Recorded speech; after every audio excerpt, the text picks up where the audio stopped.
Good morning, good evening, good afternoon to all my viewers, depending on the location and the time you're watching this video. My name is Sabi Godwin. Uh, this time around, I just want to talk on divorce. Divorce is something that has become rampant in our society today. Many people don't want to stay in their marriages again, and some people are already divorced. But then, what is the biblical, concept behind divorce? The Bible says in the book of Malachi, God hates divorce. So in the first place, divorce, when you are carrying out that divorce, you are doing what God do not like at all. Yes. And for the Christians, Jesus talked about divorce in the book of Matthew chapter 5 verse 31. He says in those days you were told that if you want to put away a wife, you should write a letter of divorce. He said, but now I say, except for the case of fornication. Now we're talking about divorce and we're bringing about fornication. What is fornication? Our knowledge about fornication has always been single people committing sexual immorality. But from this King James Version, you can discover that fornication here applies to these married people, and that means there's more about fornication. These people who wrote this in the Bible didn't have that wasn't an error. It was an outright decision to write that word fornication. Now, for those of you who don't know, fornication is a rampant case of immorality, and I think why it is more applied to the unmarried, because the case of immorality is usually more rampant among the unmarried, being that they are not married and they are not held down by any rules or regulation and so on. So let's go back to our topic, divorce. In this case, as a Christian, you are only permitted to divorce your wife if if there's a case of fornication. That means the wife might have been having some immoral activities, not once, not twice, but several. So it's not a case like some people are thinking, if you just got your wife sleeping with another man, you now have the right to divorce. No. In this case, it means if the case of immorality has become rampant, there are several cases and you can't predict when the next will happen. Several cases of immorality.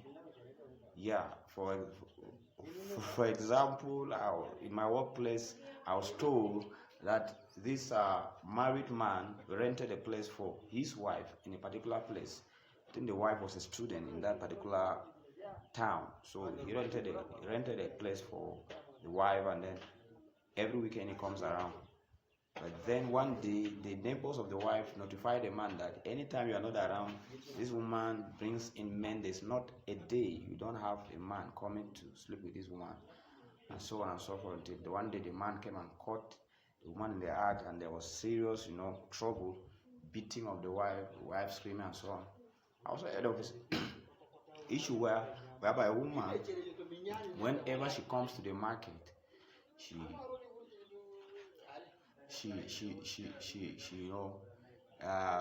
she meets a particular young man, and they go get a room somewhere and do whatever they feel as doing as man and woman. So and they have been doing that severally. So let me not go far into these stories. I'm just giving you, these are examples where Jesus Christ said, exception of this kind of things, that you divorce. You don't just divorce your wife because she's nagging. Don't just divorce your wife because she's a thief. Don't just divorce your wife because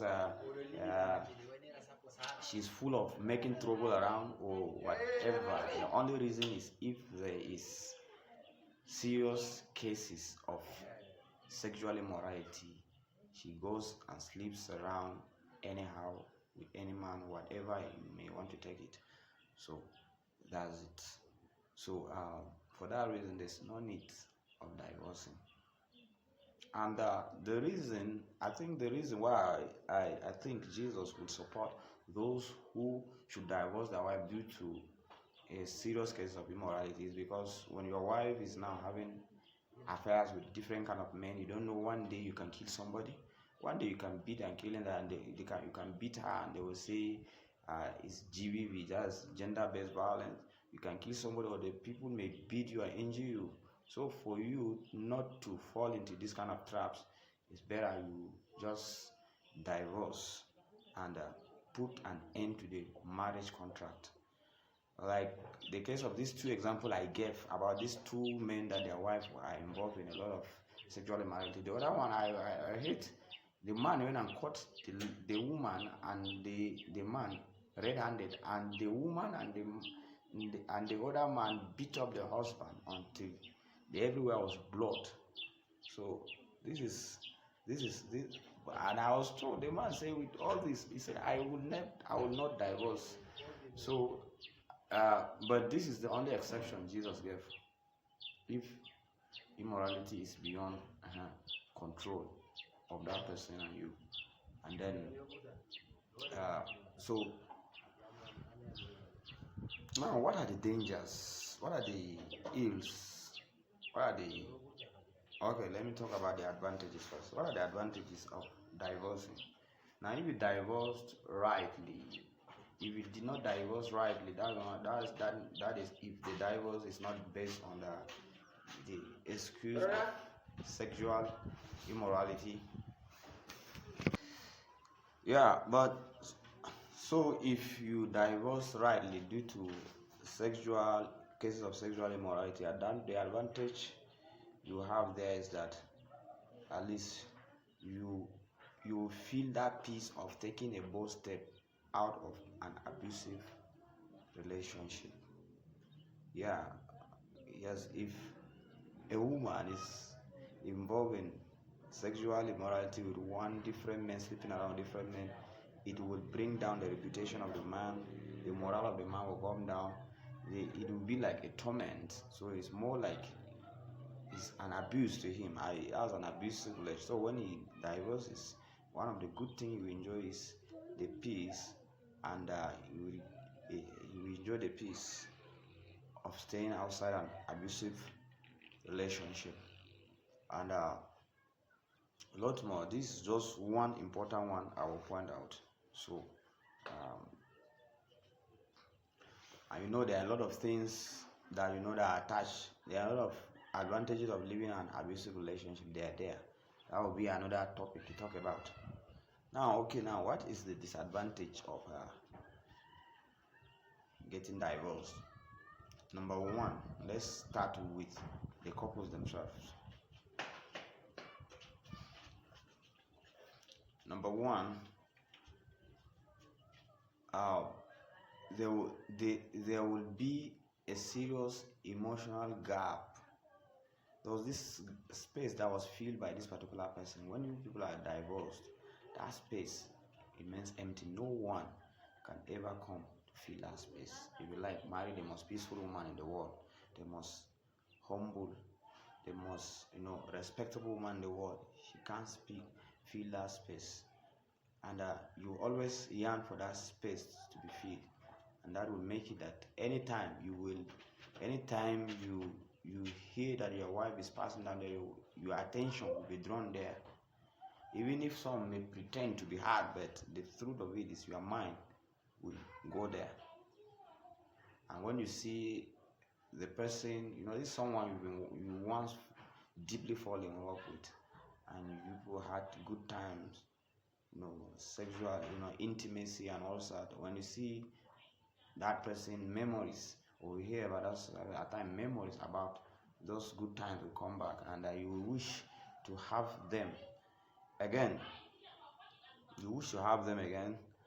But you are just not in position that will allow you to have that. Anytime you see that person, it's more of like you are seeing the ghost of your partner, a dead partner coming back to life, resurrecting again. And there's this saying that this the dead have nothing to do with the living. So in your marriage, she's already dead, because you people cannot do anything as husband and wife again. uh, so you see something you like, but you can't have it again. It's more tormenting. So these are some disadvantages for the man, and many other things. There may be other ways that person might be supporting you, with the presence, the smile, whatever. A lot of things. That person was not totally bad. So these are some of those things. Then secondly, we talk about the children. Your children will suffer a lot of things because of this divorce. One of those things is their mental stability. When a man and a woman is divorced, most of the times, if the parents are not mature enough, when the boy go to the man, when the child go to the man will be saying, saying something different from the mother, or maybe is showing dislike for the mother. When the child goes to the mother will also be saying something different. And in mental health, we're told when there's always conflicting ideas comes on the child, it develops schizophrenia. It's a serious mental breakdown that doesn't have, people almost say it doesn't have cure, although they say the prognosis is very slow. That is the time taken for it to heal is very slow. So this is a serious illness some of these children can face. So it has that adverse effect on their mental health, their social health. The children, to raise a child, it needs the responsibility of both the man and the woman, and these children have been there seeing this true support, and at the moment they have to only depend on one. There's a serious gap that they have to battle with. It affect them. They may not be looking, if you see them, they may be looking shabby, they may not perform very well again in class, so on and so forth. So these are some disadvantages of divorce, and it can affect the whole life of somebody. So if not for this reason and for a woman, you don't have any reason to say your husband should divorce you. Divorce biblically is only a man that should think of divorcing. The woman has been bought with a price. That's the bride price. She has to submit.